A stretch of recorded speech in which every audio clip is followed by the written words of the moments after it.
Hi everybody, this is Fred again, and this is the next video in our series to explain the rules to Blood and Plunder to you. This particular video is on Chapter 8, Ships. This is our last video in this series, and it's a doozy. It's all about using ships in Blood and Plunder. This will likely be a long video, so to make your life easier when you need to reference any specific section of the rules in any of our tutorials, check the video description. There are links so you can easily jump to any point to reference the rules explanation that you are looking for. Well, let's get right to it, starting with an overview of ships. In Blood and Plunder, ships are treated exactly like structures. So if you look back at the video for Chapter 6, all of the stuff that Kevin said about structures applies to ships as well. Good job, Kevin. Thanks, Fred! Essentially, we've treated ships just like fortifications, except these fortifications can move themselves and their crews across navigable water. So a ship is essentially two structures that are glued together. One is the hull, and the other is the rigging. The hull is the main body of the ship. This is where the crew and the artillery hang out. Each hull is divided into decks. A deck is simply another name for a structure section like we talked about in Chapter 6, but it rolls off the tongue a lot nicer, don't you think? Anyway, the bigger a ship is, the more decks it will have. This light frigate here has, count them, 1, 2, 3 decks. If you damage the hull of a ship, you will do maximum damage to the units that are in that deck section, and you might eventually sink the ship. However, you will usually not slow a ship's movement when you target the hull. That brings us to the other structure on a ship, which is the rigging. This collection of sails, lines, and beams is the main means of propulsion for most ships. Each section of the rigging is called a mast, and each corresponds to the deck that it is on. This means that when you target a mast, you don't actually measure to the mast itself. You measure to the closest point of whatever deck that mast is on. Now, when you damage the rigging, you won't do nearly as much harm to the crew or the ship itself, but you can negatively affect the speed and handling of the ship. Units cannot occupy the rigging of a ship unless there is another rule somewhere that says otherwise. Now, a boat is a lightly constructed ship with one deck. Because they are smaller, simpler craft, they are handled a little bit differently. The rules specific to boats will be explained towards the end of this video. Otherwise, everything we say about ships applies to boats as well. Each ship has its own unique set of stats. This is represented on the ship card for each type of vessel, as is pictured here. The stats for ships can also be found in Table 5 on page 121. We will explain any of these stats that you may not recognize in the course of this video. As the ship takes damage and bad things begin to happen, you'll be marking off bubbles on the ship card to represent this. Ideally, you might not want to write directly on your ship card. If that is the case, we suggest putting the ship card in a protective sleeve. We suggest using postcard sleeves, like these here. When it's sleeved, you can simply mark off the damage, critical damage, and reloads with a dry erase or wet erase pen. In Blood and Plunder, a ship is propelled in one of 3 ways. It's either using sails to be pushed along by the wind, it's being rowed by a crew, or it's drifting helplessly. And unless it's immobile for some reason, a ship is constantly in motion. To represent this constant movement, a ship must move 3 times during a turn if it is able to. These movements occur at any time during the first activation of that player's turn, at any time during the last activation of that player's turn, and at any time during one activation in between the first and the last of that player's turn at the discretion of the controlling player. Ship movement can take place at any point in a unit's activation, but it cannot be taken in the middle of an action. So let's say that this sloop here starts its turn mobile with 4 units on board, 2 on each deck. A unit takes its first activation. So the ship must move, and the player decides to move the sloop immediately. The active unit may then take some actions if they so choose, and they end their activation. Next round, another unit on board is activated, and the player decides not to move the ship at all, which is legal because there's still another activation left between the first and last of the turn. On the next round, the third unit is activated, and since the player doesn't have any more activations in between the first and the last, they must move the ship. So they decide to take an action with the active unit, move the ship, and then take any remaining actions. On the next round, the fourth and final unit is activated, so the ship must move one last time this turn. In this case, the player decides to take all his actions with the active unit first, and then move the ship. The ship has moved 3 times, and the turn is over. There are a few things to note about activating units and moving ships. First, when a unit is activated and a ship moves, the active unit doesn't have to be on the ship that's moving. So let's add another ship to this force in the form of this longboat. And let's say that it's the first activation of the turn, and a unit on the sloop activates. Since all ships have to move on the first activation of that player's turn, both the sloop and the longboat would both move, even though no unit is active on the longboat. Now let's say that the unit on the longboat activates next round, and the player decides to move the longboat. The player also has the option of moving the sloop if they so choose, or they may wait until a later activation. Second, the active unit may not need to take an action to move the ship. This will be explained fully when we get to basic and advanced maneuvers, but most of the time a ship will be able to move forward and turn normally without requiring the active unit to spend any actions. Usually actions are spent to move the ship if it is attempting some sort of tricky advanced maneuver. Lastly, a ship cannot move more than once in activation, unless there is a rule that says otherwise. Now, there are 2 common things that occur in-game that mess with this nice, clean, 3 times a turn ship movement mechanic. The first one is pretty simple. Sometimes a ship can't move 3 times a turn because it's anchored, grappled to something, or has run aground. And sometimes the ship starts to turn immobile for those reasons, but then it becomes mobile later in a turn. If this happens, simply pick up ship movement where it left off, following rules as explained earlier. So for example, if a ship starts its turn anchored, but becomes mobile on its second to last activation, it would still have to move twice that turn.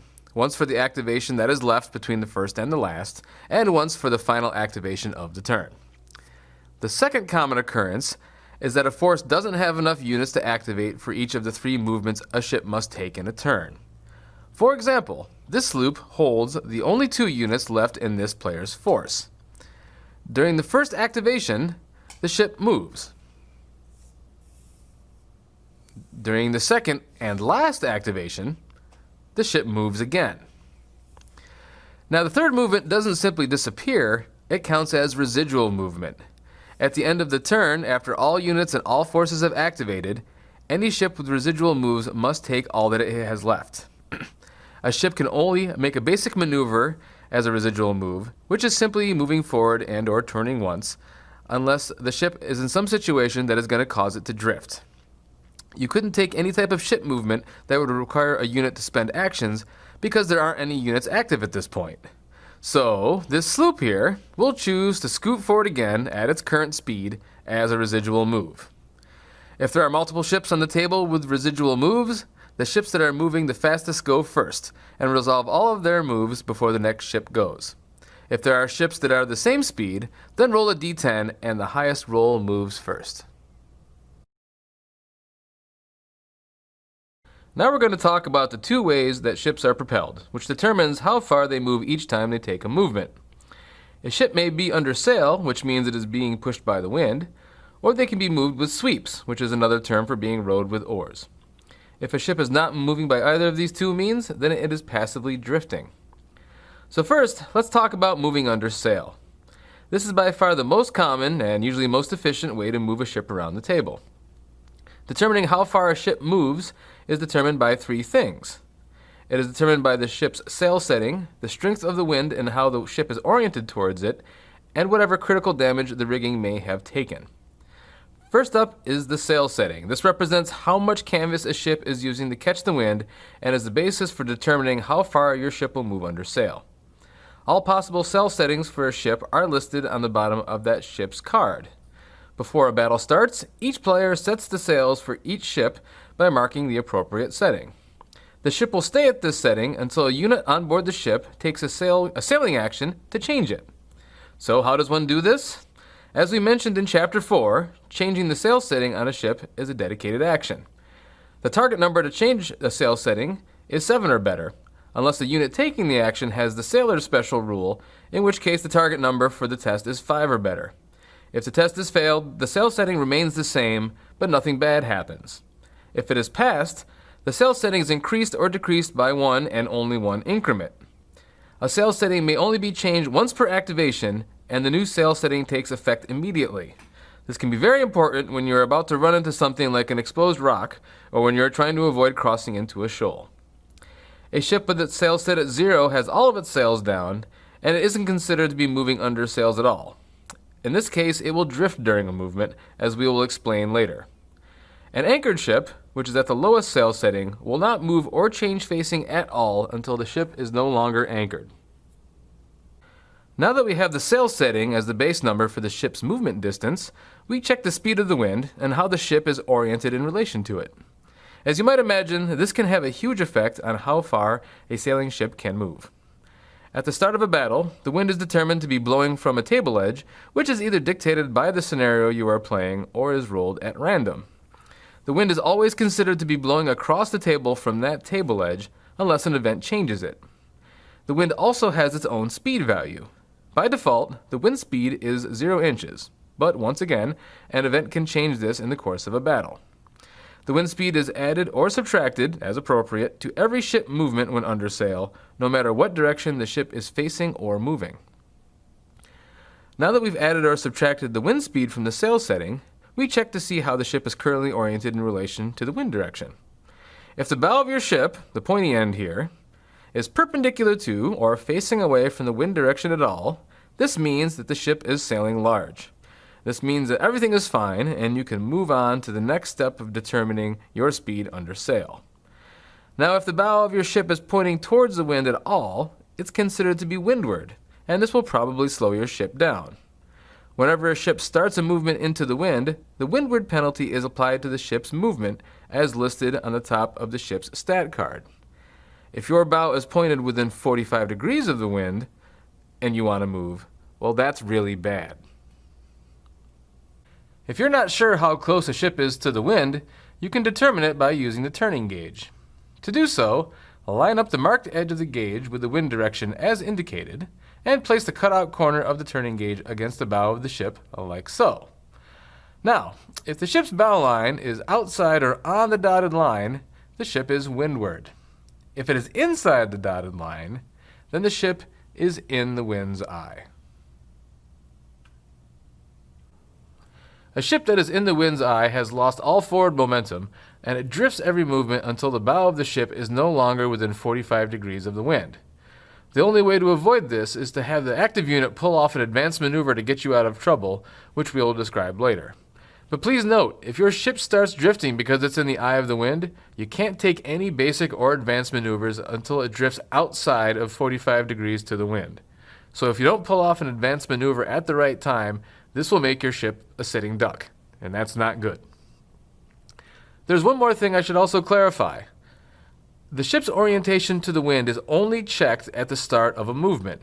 So if you say start a movement windward, but then turn the ship large during the move, the ship will not suddenly speed up midway through the move. However, that ship will be considered sailing large when its next movement is taken. So now that you've applied both of the wind factors to your ship's sail setting, the last thing you have to do to determine the ship's speed under sail is to check if any rigging critical damage is slowing your ship down. For example, each sail and spar damage marker reduces the ship's movement by 1 inch. And if your ship has a snap mast that hasn't been cut away yet, your ship can't move at all. Also remember, as destroyed masts are cut away, your ship will start losing its highest sail settings. So now, after applying sail setting, wind factors, and rigging critical damage, voila! You have generated a number that is the current speed of your ship for this movement. It should be fairly obvious that you will have to do this math every time you take a movement under sail.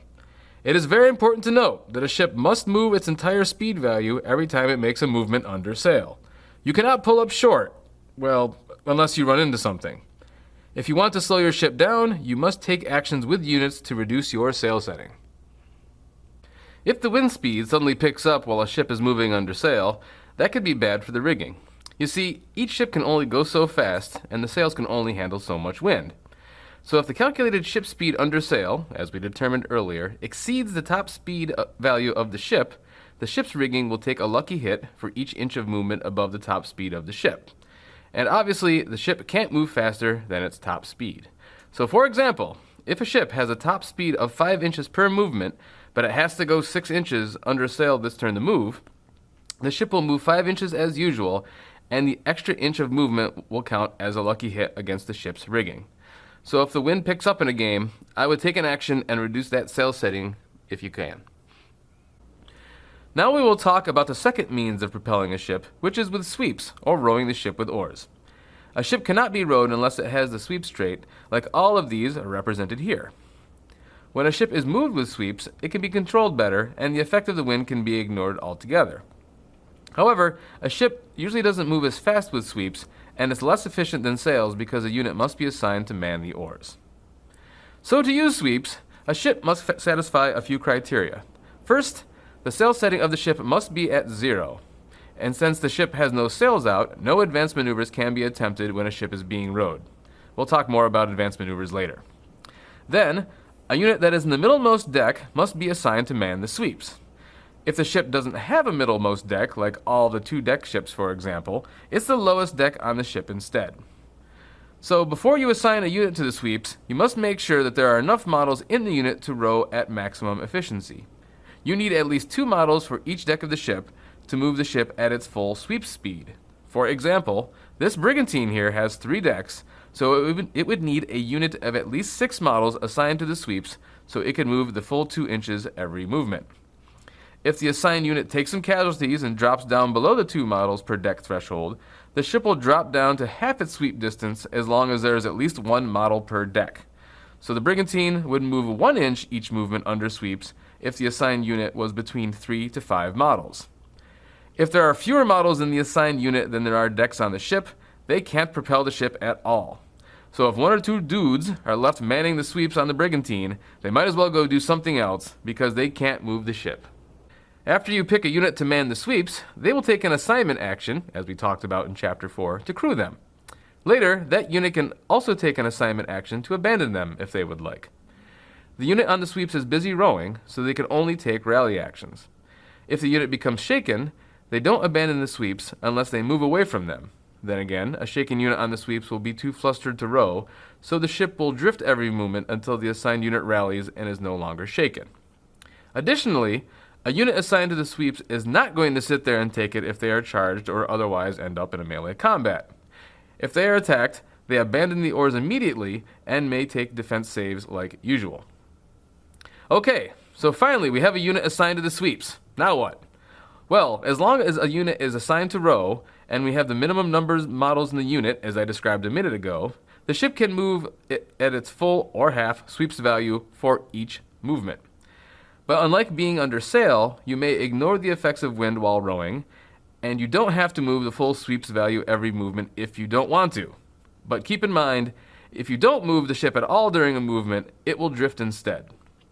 With sweeps, you may even take a basic maneuver while moving the ship forward or backward if you would like.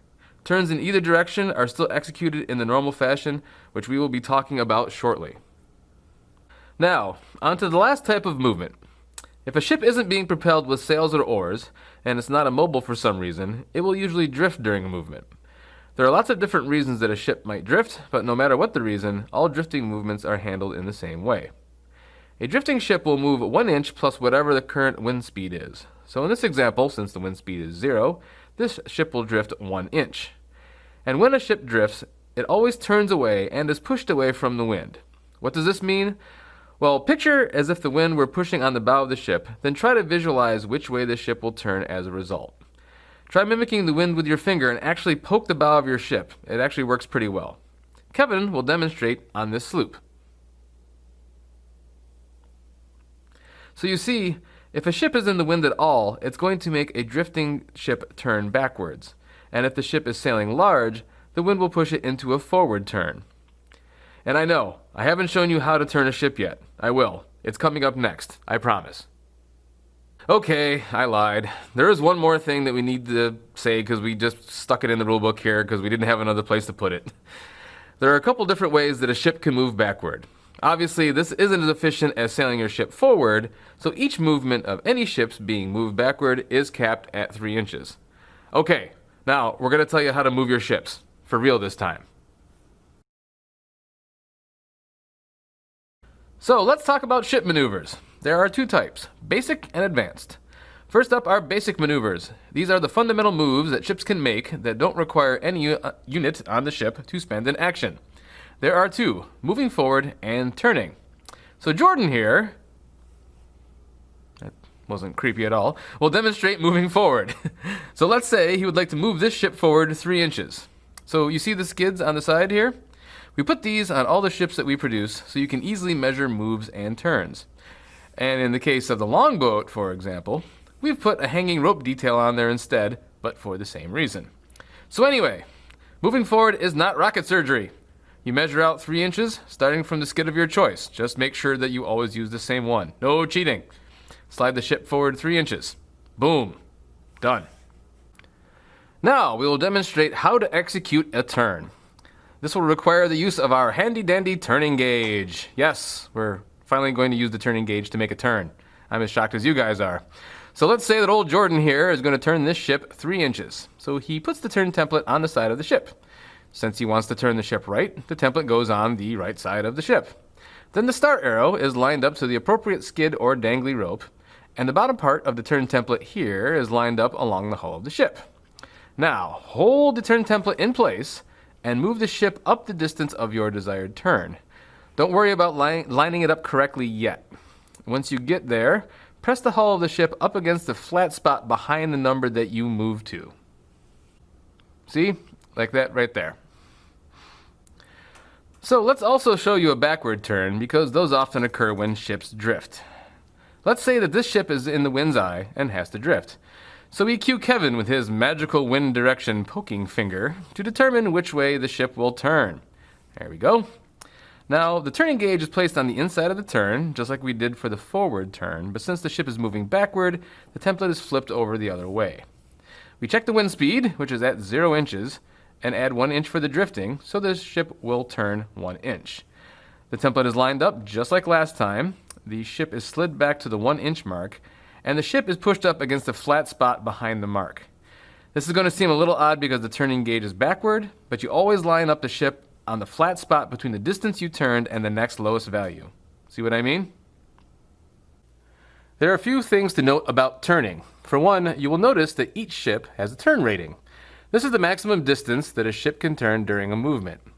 If there isn't a unit on the rearmost deck of a ship, the ship's turn rating is reduced by 1 inch. This is because there isn't anybody back there to operate the tiller. This doesn't apply when you're drifting, of course. Now you can either turn, move forward, or do both when you make a movement with a ship.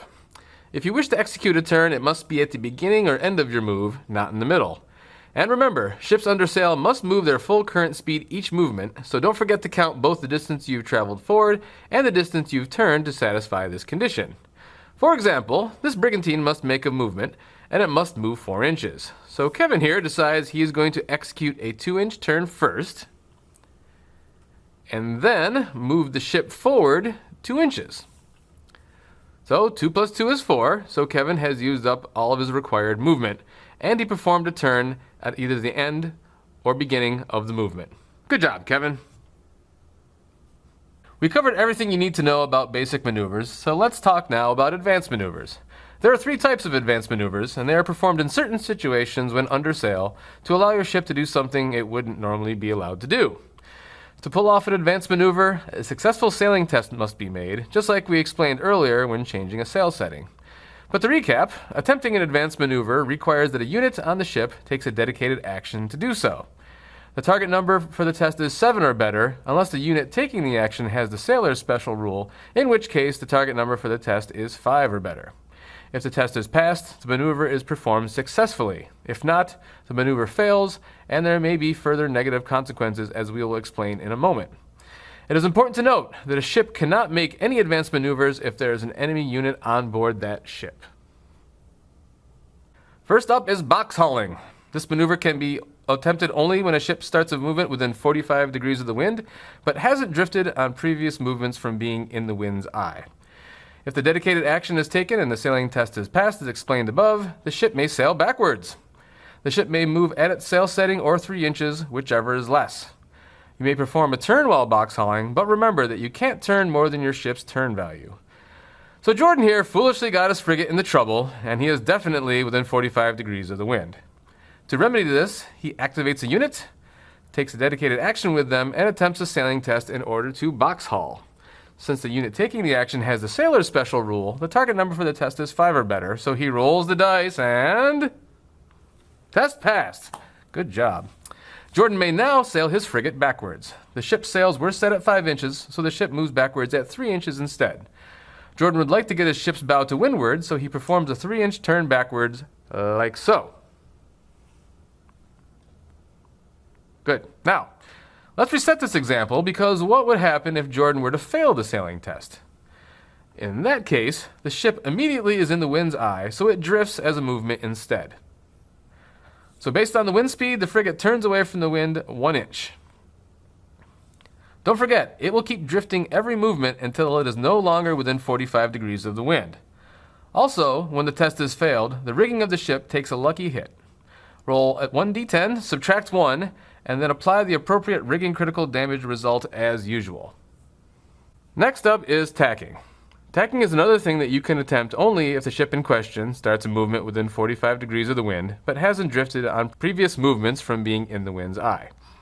If a ship takes a sailing action and successfully tacks, it may turn into and then turn across the wind without ending up in the wind's eye. This turn distance is the ship's current speed, or 3 inches, whichever is less, and the ship can't turn farther than its turn value. Tacking maneuvers may be done multiple times over multiple movements to turn the ship all the way out of the wind's eye, so long as none of the sailing tests to tack are failed. So, for example, Kevin here would like to tack with his sloop in order to cross the wind. He checks to see if he is within 45 degrees of the wind, and check. So now he takes a dedicated action with a unit to attempt the maneuver. They have the sailor's special rule, so the target number for the test is 5 or better, and since the sloop has the fore and aft rig trait, he may roll 2 d10s and use the best result. Kevin rolls the dice and... Of course I missed. spends a fortune point to re-roll the test.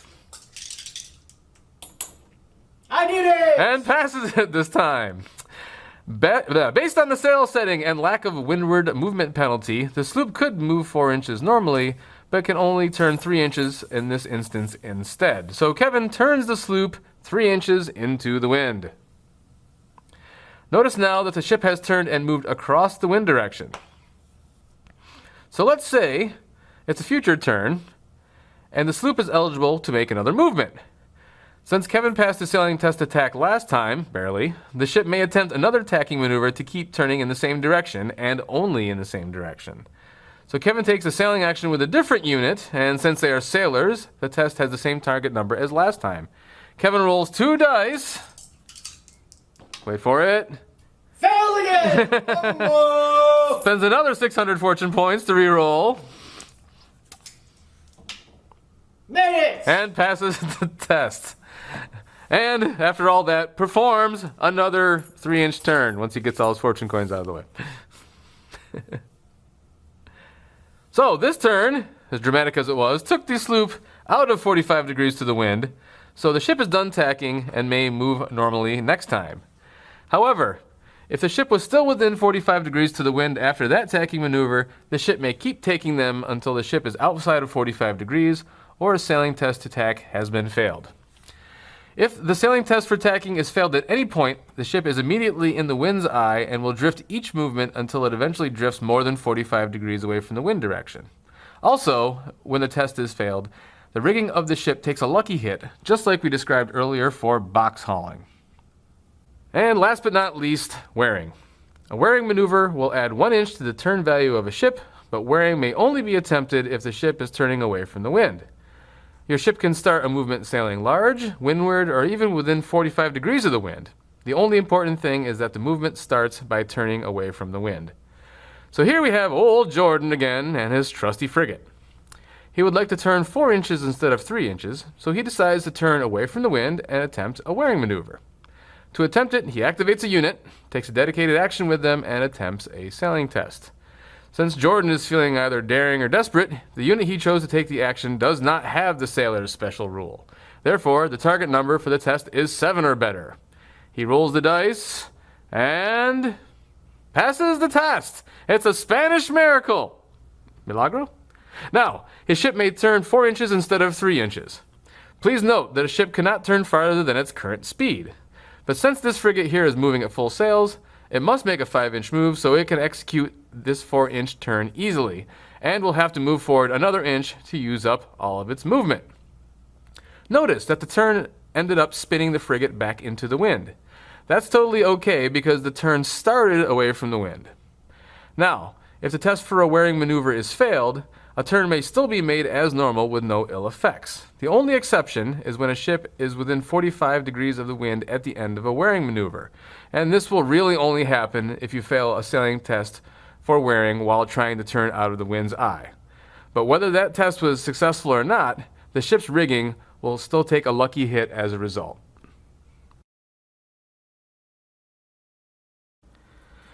Now we will talk about the first of several bad things that can happen as you're moving about the table.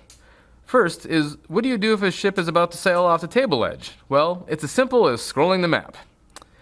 So you can see here that, well, we've broken the fourth wall and that we have 2 ships in very different positions. And this one here is about to move off of the map. So both players measure out a mutually agreeable distance and direction to move ships back somewhere near the middle of the table, if possible. You can do this several ways, but I would suggest the following. Measure from the bow of each ship for consistency, and if you have another wind arrow laying around, it might be a good idea to use it for reference once you've reached the decision. These guys have decided to move both ships 10 inches diagonally. So once you have a workable distance and direction determined, measure back that distance and direction from each ship's bow and place a marker there. Once everybody has their new locations marked, pick up each ship and place the bow of that ship at their marker. And be very careful that you don't change the orientation of the ship. So once you've done that, remove all applicable markers and the spare wind arrow if you are using one, and then you should be good to go. Now if you're playing with a bunch of terrain like small islands and shoals like this setup here, the terrain will all scroll as well. Players mutually decide a distance and direction to get the ships back near the center of the table, just like last time. Don't pay any attention to terrain yet, just the ships. Mark off the new locations of the ships, just like we did in the previous example. But now we will also measure and mark off the terrain on the table too. And due to the irregular nature of terrain, I suggest measuring from the center of the terrain piece if possible. Now, once all of that is done, move all ships and all terrain to their new locations. Which might take a minute if you have a lot of stuff on your board.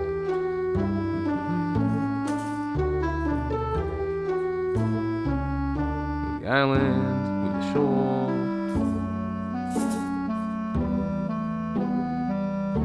There we go. Now, if a terrain feature is moved, so more than 50% of it is off of the board, it is picked up, and the player who did not cause the map to move may place it anywhere on the new edge of the map, like so. Please note that a newly placed terrain feature can't be within 10 inches of a ship. So if you are playing a sea battle with a lot of terrain, that's still within 10 inches, Kevin, come on. You might have to increase how far you pull your ships back on the table to fit all the terrain back on the board. And finally, and most importantly, if you are an evil, nefarious player who wants to do something like try to scroll a huge landmass, or push an objective marker off the board, or cause 2 ships to go off the board, guess what? Your ship magically hits an unseen shoal at the board edge and runs aground hard, because that's what you get for cheating. Another bad thing that can happen is that your ship may run aground. This happens under a couple of different circumstances, but the most common way is by getting a ship stuck on a shoal. If a ship ends the movement in a shoal, you check to see if the ship runs aground. Roll 1d10 and add the draft value of the ship to the result. Everything is fine unless the total is 15 or more. If that happens, the ship takes d5 damage to its hull and is immobilized until it is freed. Please note that this damage caused to the hull does not cause any hits to the crew. So old Jordan here continues to make bad decisions with his frigate. he would like to try to cut across this shoal rather than sail around it. The sails in the frigate are set at 5 inches, so he makes a movement which ends with a portion of his ship in the shoal.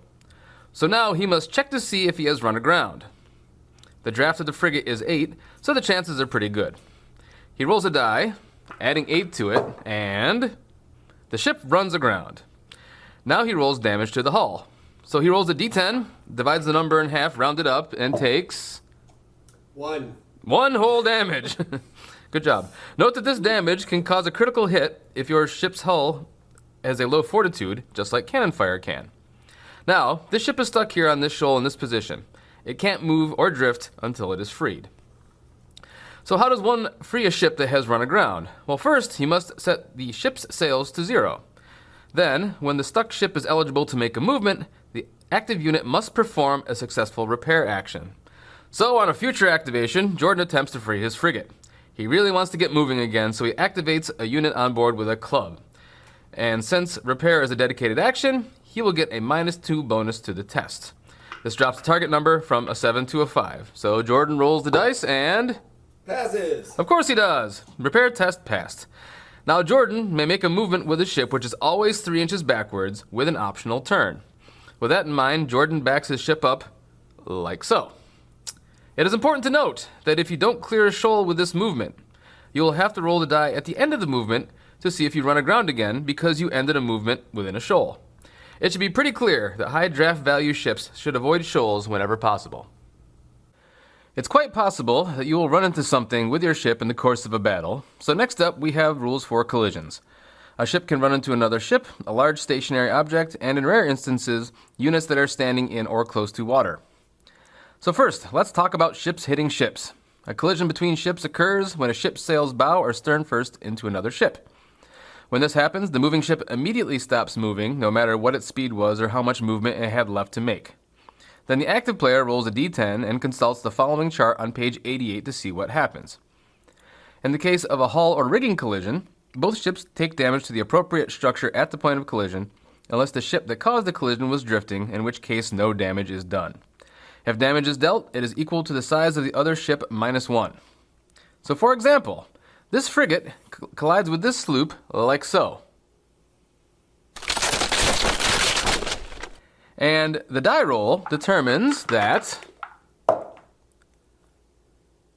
the rigging is hit. The sloop will take 2 points of damage to its rigging, since the frigate has 3 decks, and the frigate's rigging will take 1 point because the sloop has 2 decks. Units on the affected deck do not take any hits from the collision. After damage is applied, the ship that was hit immediately moves 3 inches directly away. Simply slide the ship 3 inches away from the ship that hit it in the same direction that the moving ship was traveling if possible. Don't turn the ship at all. The orientation of the ship that was hit does not change. So there, that collision is now completely resolved. If for some reason the struck ship can't move, then the moving ship is moved directly away instead.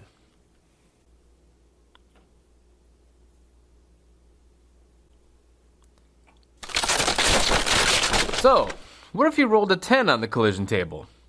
Well, the collision would be resolved just like we just explained, but the struck ship wouldn't move away because the rigging on both ships have become fouled. As long as the rigging is tangled, both ships will instead count as a single structure connected at the point of impact. When ships are joined like this, they don't move except to drift, which we'll explain in the next segment. The ships can be freed if a unit on either of the affected ships makes a successful repair action. As usual, the unit making the repair must be in the adjacent section to the point which they are connected. If the repair action is successful, the ship with the active unit is moved directly away from the other ship, as we explained earlier. Boats, ships with 1 deck, don't follow these rules exactly because they're smaller and lighter than multi-deck ships. Wow, look at those waves! Anyway, we'll talk about these differences in the upcoming segment about all things boat. So, what if a ship runs into something large that doesn't move away, like an exposed reef, a seawall, or a dock? Well, it's not good for the ship, that's for sure. What happens exactly depends on how the ship hits it. If a ship runs into some sort of large terrain piece, bow or stern first, the ship stops moving immediately. It takes hull damage equal to the size of the ship, and the ship automatically runs aground hard, as we explained earlier. Since it ran aground, you will need to roll another d5 damage and apply it to the hull as well. The damage for hitting the object and running aground are added together, so it's possible that your ship's hull will take enough damage to suffer one or more critical hits. Ouch! Luckily, units on board the ship do not take any hits as a result of this damage. Now, if a ship is moving but glances off of an object, like clipping something while making a turn for example, the ship stops moving and the same amount of initial damage is done to the ship, 1 point per deck. However, the ship's owner rolls a 1d10 as well. The ship will run aground hard only if a 6 or more is rolled.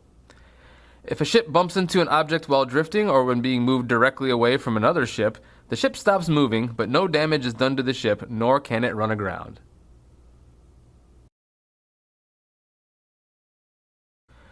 Okay, now let's talk about throwing grapples from ships.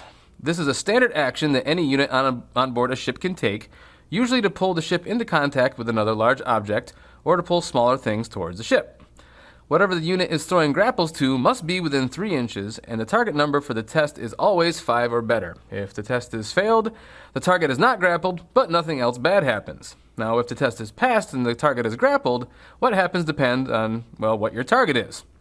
First, if the target is another ship, the deck with the unit that took the grapple action will end up touching the targeted deck.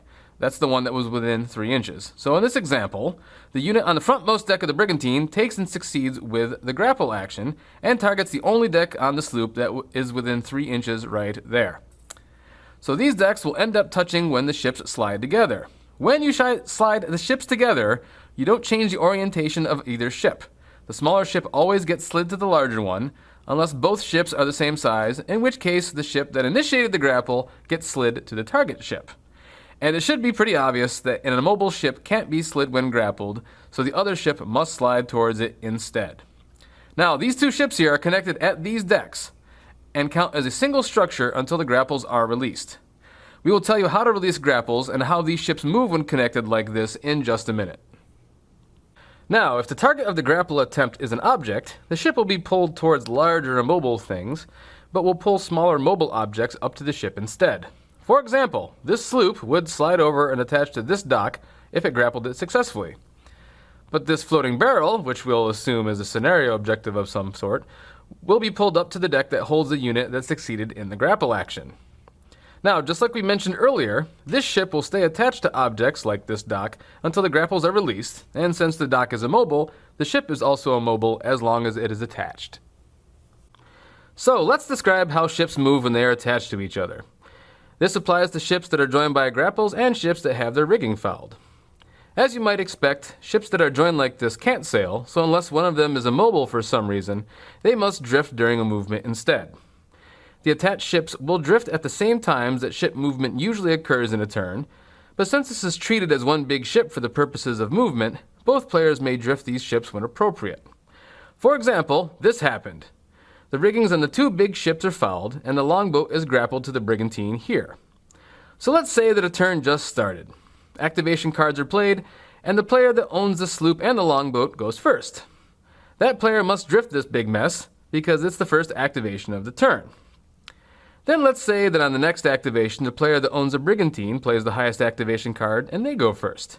He has the option to drift the ships, since it's an activation between the first and the last, and nobody has done it yet. So he decides that he will, and that's the second movement. If he had not, then the other player would have had the option to do so when they activated a unit. Now let's fast forward to the last activation of the turn, and the player who owns a brigantine plays a card that forces him to go last. He would therefore have to drift these ships because he is taking the last activation of the turn.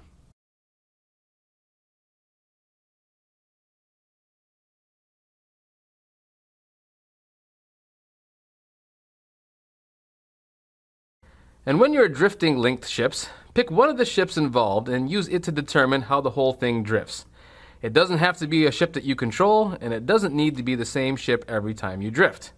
For example, if Kevin were to drift this scrum, he would check the wind speed as usual to determine the drift distance. You can see that the wind has picked up a little bit, so the ships will drift 2 inches. He then picks any one of the ships to determine the drift. He picks this one, the brigantine, and uses that ship to measure out the turn and distance. Like so. After that is done, the ships that have been moved out of the way are reattached to the ship that drifted, keeping the same positions relative to each other. Like so. If getting these ships back to their original positions and facing the right direction hurts your brain like it hurts mine, I suggest taking an overhead picture with your phone before you move them. It helps you get them back together right. Now, boats may or may not follow all these drifting rules, but we'll tell you about that in the upcoming segment on boats. Now, let's talk about releasing grapples. Ships will stay attached to things until the grapples are released. A unit that is on one of the attached decks, be they friend or foe, can take a standard action to release the grapples. There is no test required, it happens automatically. However, grapples can only be released when there are no enemy units on either of the ships connected by grapples. When a ship is freed, like this longboat here, it is moved directly away 3 inches, like we explained earlier for fouled rigging in collisions. Now, if a ship sinks while it's connected to another ship or object with grapples, the grapples are released immediately and the ship sinks like normal. So, sorry, unlucky ship owner, you can't use grapples to keep your boat afloat or drag somebody down with you. Nice try, though. Okay, now we move on to talking about things that are specific to combat on ships. And that's the nice thing about Blood and Plunder. There isn't very much that's specific to combat on ships. All the rules we talked about pertaining to combat and structures applies to fighting with ships as well. So if you don't know what I'm talking about, I suggest you go back and watch the structure rules tutorial in the video for chapter 6. Everything that Kevin said there applies to ships as well, unless they are altered by what we are about to tell you. Well, there's not a whole lot to say about melee combat on ships, also known as boarding actions, that we didn't already say in chapters 5 and 6. One important thing to note is that in order to charge onto an enemy ship, the 2 ships must be touching and connected, either by fouled rigging or by grapples. So sorry, even if you pull off some really fancy sailing and you get right up against an enemy ship, you can't charge across unless the 2 ships are connected with grapples first. Once that is done, all sections of the ship that are touching or within 1 inch are considered to be adjacent. For example, this deck on the sloop is adjacent to the foremost and middle deck of the brigantine. And remember, if you clear all enemy models off a ship during a boarding action, the ship is yours! How cool is that? Now, we'll talk about shooting at and with ships. Once again, we won't really deviate too far from what we've already said about structures in the video for chapter 6. So if you haven't watched that video yet, I suggest you do. Then this stuff will make a lot more sense. So let's talk about shooting at ships first. If you want to damage the hull of a ship, you have to shoot at it with cannons. Small arms and swivel guns can only target the units that are in the hull decks. And as a reminder, range is determined by measuring the closest point of the shooting unit to the closest point of the target's deck, whether you're shooting to damage the hull, the units in the deck section, or even the rigging above it. But we'll get to that in a minute. The fortitude of the ship counts as a further penalty to the ranged attack, as it is with all structures. And is also consistent with the base structure rules, cannons hits on a deck will cause hits to the units within that deck on a 1-for-1 basis. Ships are made out of nice sturdy timber, so all models within one count as being in hard cover. If you would like a detailed example of how to shoot at structures, please check out the video for chapter 7, and all your questions will be answered. Hopefully. We try. Now, what's different if you fire on the rigging? Well, you can certainly damage the rigging with cannon fire as well, but you can't target the rigging with cannons if the ship is within 10 inches of the shooter. This represents that when a ship is that close, guns can't elevate enough to hit the masts and sails. And as we mentioned earlier, you don't measure to the actual mast when you're firing at the rigging, you measure to the closest point of the deck that it's attached to. Also, there usually aren't going to be any units up in the rigging because you can't place them there normally. But when we introduce ships with fighting tops, there will be small units up there on the masts. If that's the case, the units there take hits when the rigging section takes hits, just like cannon damage to a deck section. Please notice that a ship's rigging does not qualify as heavy cover. Now, since the rigging is a big mess of heavy stuff that hangs directly over the decks below, if it takes damage, units on the decks below may take damage too. So, for every 2 hits that the rigging takes, rounded down, the units on the deck below will take 1 hit. So if this mast section takes 5 points of damage from cannon fire, the units below will take 2 hits, split between them in the usual fashion. These units below are allowed range saves like usual. There is one major rules diversion with the rigging. Unlike the hull, the rigging can be targeted with small arms and swivel guns. The current fortitude of the rigging is applied as a further penalty to the small arms shoot test, just like it is for cannon fire. However, this method of damaging the rigging is not nearly as effective as hitting it with cannons. To represent this, every 2 hits with small arms or swivels against the rigging counts as 1 hit instead. Also, a lucky hit will be scored on the rigging if 2 natural 10s are rolled instead of 1. Small arms and swivels can never score a critical hit against the rigging. So let's say that this unit on the rear deck of the frigate activates and would like to shoot at the rigging on the front deck of the brigantine. The deck is 11 inches away, so the range penalty is 2. The rigging on the brigantine is undamaged, so its fortitude is 3. Add that all together with the shoot skill of the Milicianos back here, and the target number for the test is 12 or more. So you can't make the shoot test then, right? Wrong! Wrong. The Milicianos are shooting with muskets.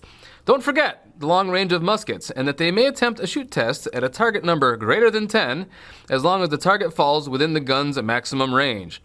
So in this case, the rigging is well within 24 inches, so the test may be attempted, and shots will hit on natural 10s. There are 8 models with muskets in this unit, so 8 dice are rolled. Here come the results. And thanks to some quasi-magic hands, 2 10s are rolled. So not only does this do 1 point of damage to the rigging, it also scores 1 lucky hit. Please note that there wasn't enough damage done to the rigging to jeopardize the unit below with falling debris. And there is one last thing to mention about this. If a ship has a fighting top, which will happen someday, we promise, and there's a unit up there in the rigging, it does not take hits when the rigging section takes damage from small arms and swivel gun fire. If you want to shoot the dudes up there, you have to target them separately. Okay, so now we talk about big guns on ships. Like fortifications, cannons and swivels are assigned to a particular deck when you load out your ship before the start of a battle. Cannons must be placed in the appropriate gun ports, and swivels must go on swivel mounts. All artillery must stay in their assigned deck section unless some wacky scenario rule says otherwise. Ships can only carry so many guns of up to a certain size. These limits are explained on the ship's stat card or on the table on page 121. Maybe Kevin will insert a nice graphic here while I'm saying all this. That would be nice. Well, once all the guns are on a ship, they must also be assigned a unit to crew them before the battle starts. We talked about that back in Chapter 7. Now, cannons on ships have a different arc of fire than cannons on a field carriage or in a stationary fortification. The arc of fire on a cannon is the width of the deck that the guns are firing from. And I know that Kevin has a pretty sweet graphic for this, so I'm just going to pause while he shows it off. Oh yeah. Now, if multiple targets fall within the arc of fire of a gun deck, you can pick the desired target, but all guns must shoot at that target. For example, this frigate can shoot at either the front or rear deck of the sloop from its middlemost deck.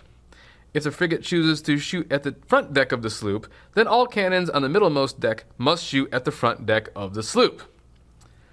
Now swivels are different, and they have a 360-degree arc of fire. That means they can shoot in any direction and even shoot down the deck of the ship that they are on, if necessary. Hint, hint. A raking shot is a maneuver that isn't very easy to pull off, but can be devastating to the affected ship. If an attacking ship can draw a straight line within their cannon's arc of fire that goes down the center line of an enemy ship, bow to stern or vice versa, the attacker has the opportunity to make a raking shot. And when we say straight line, imagine that the line of fire is perpendicular to the hull of the ship making the attack. Don't worry, we'll give you an example. This is a raking shot. A line drawn perpendicular to the deck of the attacking ship passes through the stern, down the center of the ship, and out the bow. This is not a raking shot. Yes, the targeted ship is within the arc of fire, and the shot could feasibly enter the stern and exit the bow, but if a line is drawn perpendicular to the hull of the attacker, you see that the line does not pass down the center of the targeted ship. Therefore, this is not a raking shot. Raking shots are only effective against the hull of a ship. They have no extra effect on the rigging. When a raking shot enters through the bow of a ship, every successful hit counts as 2. If it enters through the stern, each hit counts as 2, and the fortitude of the hull is reduced by 1 for the duration of the attack. Raking shots are nasty, so be careful not to set yourself up in one. Now, casualties from a raking shot are applied backward from the deck that was hit first and spread out as evenly as possible. So the deck that was hit first takes 1 hit per unit, then the next deck in line takes a hit per unit, and you keep doing that until you run out of decks. If you still have hits left over after you spread them out down the ship, you start over again at the first deck until you've assigned all of the hits. For example, this sloop has taken a raking shot to the bow and as a result has taken 6 hits. The 2 units on the front would take a hit apiece first. There are 4 hits left over, so the 2 units on the back deck also take a hit each.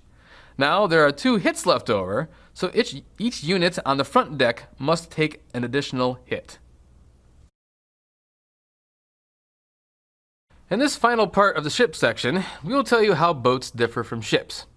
Boats are certainly a type of ship, but since they only have 1 deck, they are much smaller and more lightly built than ships with multiple decks. As such, they have some rules that set them apart from their larger counterparts. Everything we have stated previously about ships applies to boats as well, unless it is altered or contradicted in this section of the rules.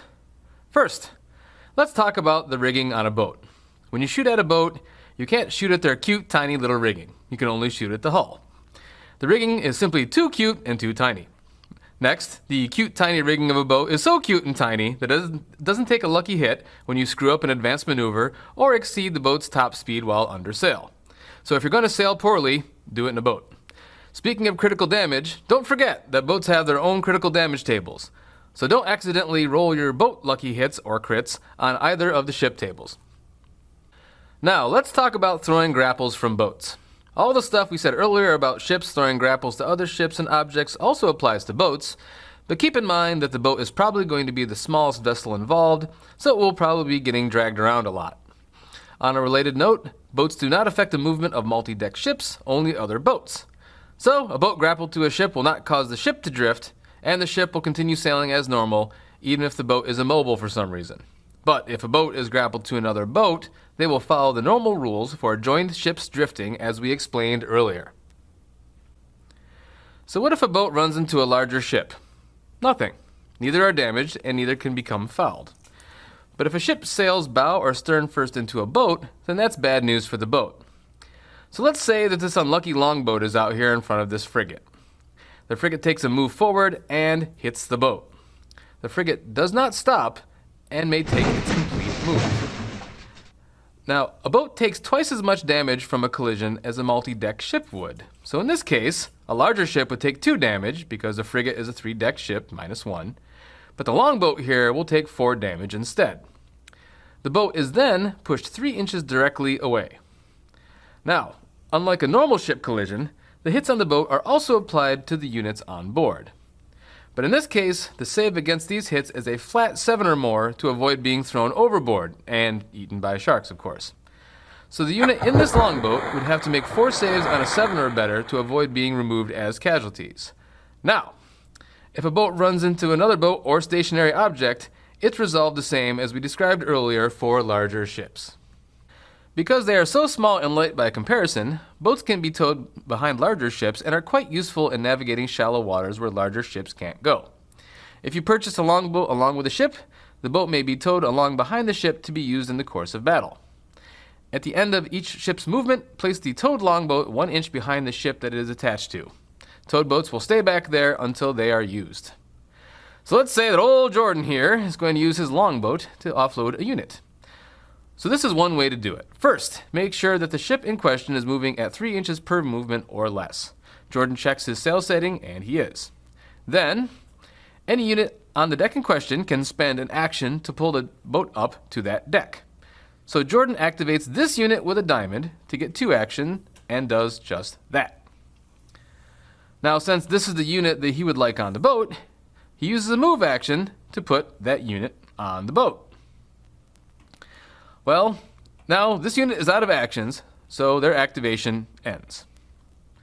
On a future activation, the other unit on the deck activates with a club, so they use one of their actions to release the grapples on the longboat. And just like normal, the longboat is immediately slid 3 inches directly away from the frigate. Now keep in mind, this longboat starts at a sail setting of 0, so the boat will be drifting until somebody increases the sail setting or mans the sweeps. Hopefully the commander will get them going with a command action. Lastly, if there is an unoccupied boat grappled alongside a ship, it can be returned to a towed position if a unit on the adjacent deck spends an action to do so. And yes, you can do this even if it isn't your boat, but only if there aren't enemy units on the boat in question. So that's the explanation of all the rules in Chapter 8, Ships. If you guys have any more questions about ships or anything else in the rulebook, please post them on the forums at firelockgames.com. We'll see you later.